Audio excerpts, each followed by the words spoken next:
Narcissist Ensnared, Episode 35. Ian Wynne had collected Ashley from Louise's house, where she had been for dinner with Jen also. They had just returned from a wonderful time in the Dales, which had been topped off by a sumptuous meal in the Michelin-starred restaurant, and then walking around a nearby lake the following day. Hand in hand, Ashley and Wynne had strolled along the waterline. As ever, they had plenty to talk about as they discussed their mutual interests. Wynne felt it had been the most perfect few days he had ever experienced. Away from the city, they were free of the polluting influence of Peter, and away from the many stresses they had experienced over the last few months. Ashley seemed freer and happier, not tainted by the control of her parents, the haranguing of her brother, or the abuse of Peter. "How was your evening?" asked Wynne, as Ashley settled back into the passenger seat of his car. "Oh, it was good, thank you." "Did you go out to eat?"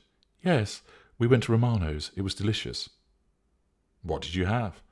"I didn't bother with the starter. The other two did. I had a pasta dish, tomato-based. I enjoyed it." "Jolly good." Wynne glanced across at Ashley, and she had her eyes closed. "Are you tired?" he asked. "A little. I think all of the excitement of the last few days has caught up with me."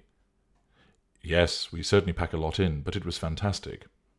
"Yes, it was." "So, any news from Louise and Jen?" asked Wynne. "Not really. I told them about our plans to move in together now that the house has been sold," explained Ashley.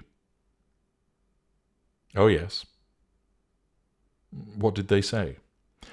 "Louise thinks it's the right thing to do, so I have support. Jen thinks we may run into difficulty with Amelia and the court." "Why does she think that?" "Well, she seems to think that it'll be too soon after I have split up with Peter." "Nonsense," said Wynne. "Plenty of people move in with their new partner straight away, children included. It's 3 months since you split up with Peter. By the time the house sale goes through, it'll be 4 or even 5 months. "That's what I said, but she thinks the court will be difficult." "What are you meant to do, then? Live somewhere for a while, wasting money on renting that, incurring bills and the like, when we could be together and pooling our resources?" I know. "I don't think the court will care, so long as Amelia is happy. It is Peter that might be the problem. He might object to Amelia living with us, but ultimately the court will know that she's loved and cared for, so there isn't going to be a problem." "I'm just saying what Jen had to say. She might be right." "I find it odd that she would say this, though.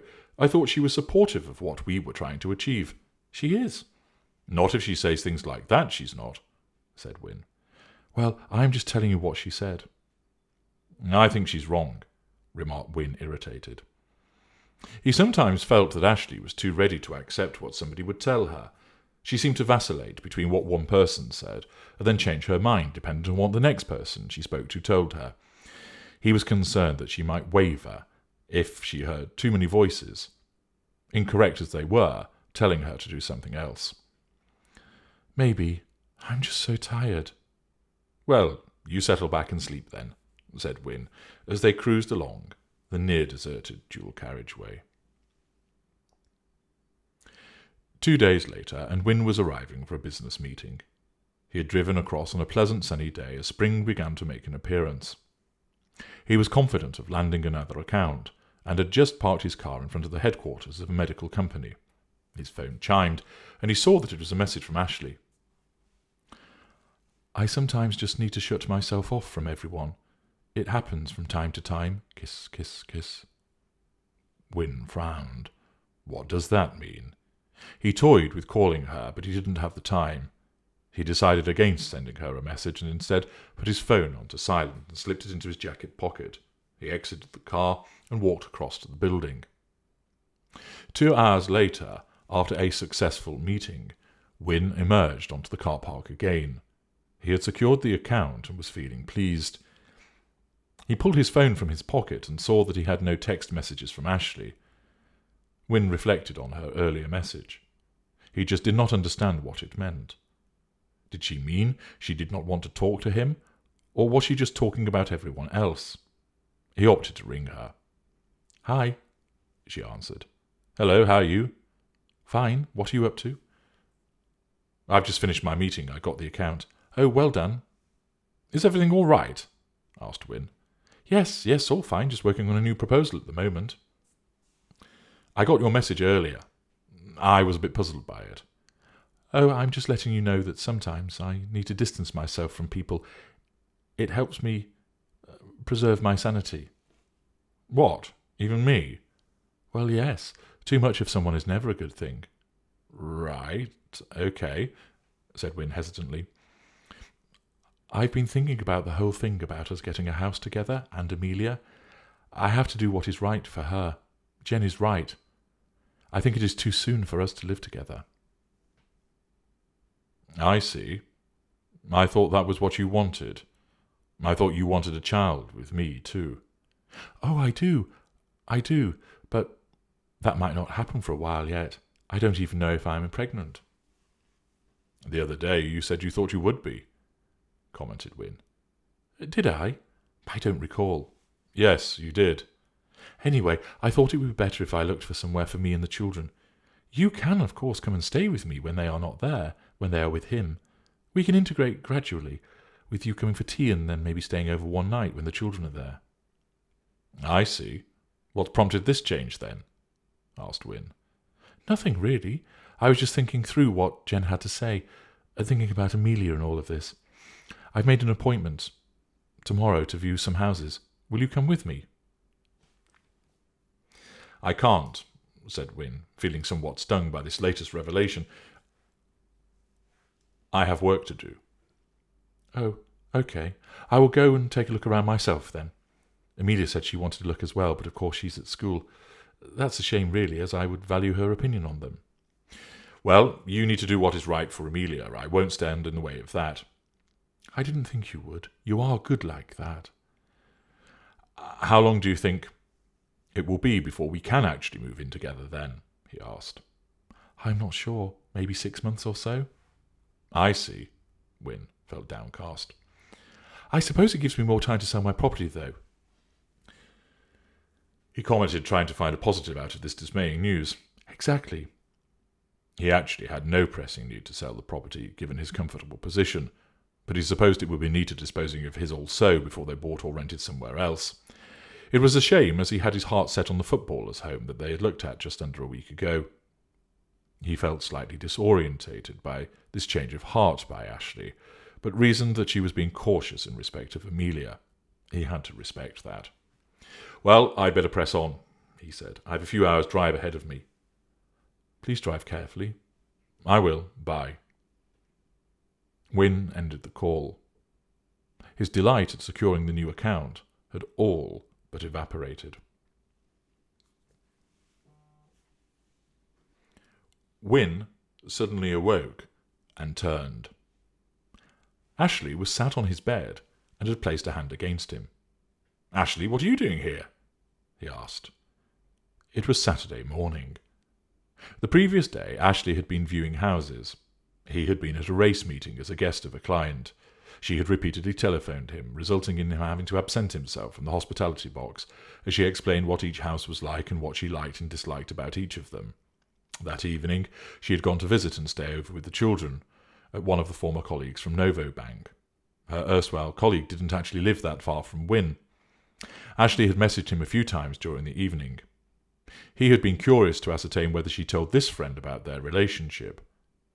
Ashley had eventually admitted that she had, but Wynne sensed a strange reluctance on her part to admit to her friend that that was actually the case.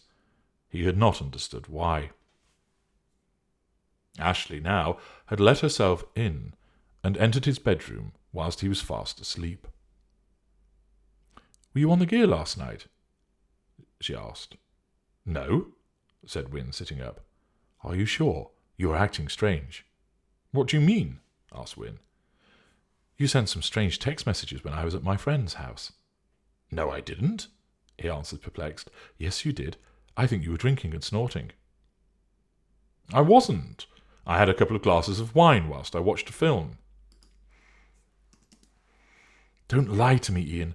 I need to be able to trust you. If I can't trust you, there's no point." I've no idea what you're talking about. I had a quiet night in, and that's it. We will resolve this later, she said, and tried to move. Wynne put his arm out across her. I don't understand, Ashley. What's wrong? Let me go, she said firmly. Wynne kept his arm across her. Ashley, I honestly don't understand what you mean. Don't be like this. Let me go, she repeated, and pushed against his arm. He let go, and she stood up and left the bedroom. Ashley, called Wynne after her. There was no reply, and he heard the front door close. Wynne picked up his phone, confused and alarmed. Her sudden visit to his house and her comments made no sense to him. Why would she think that he was engaged in a session when she had no evidence of that? Moreover, so what if he had been? He was at home, and he wasn't affecting anybody. He rang her BlackBerry and iPhone twice each, but she did not reply. He tried the iPhone again, and this time it was answered. Hello? Said a voice. It was Amelia. Oh, hi, Amelia. Is your mum there? There was a pause. She doesn't want to talk to you at the moment. Right. I see. Okay.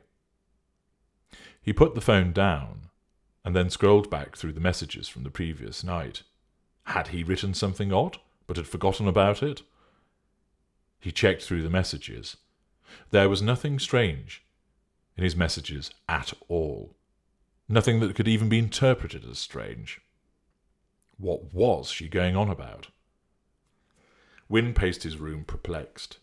He couldn't understand what motivated her to suddenly turn up at his house so early in the morning, to make the accusations that she had made against him, and then to disbelieve what he said, even when there was no evidence whatsoever to support what she was accusing him of. It made no sense, and it unnerved him. He started to type a text message. I don't understand. I was not acting strange last night. I had 2 glasses of wine, and after messaging you, I went to bed. Please call me. Kiss, kiss, kiss.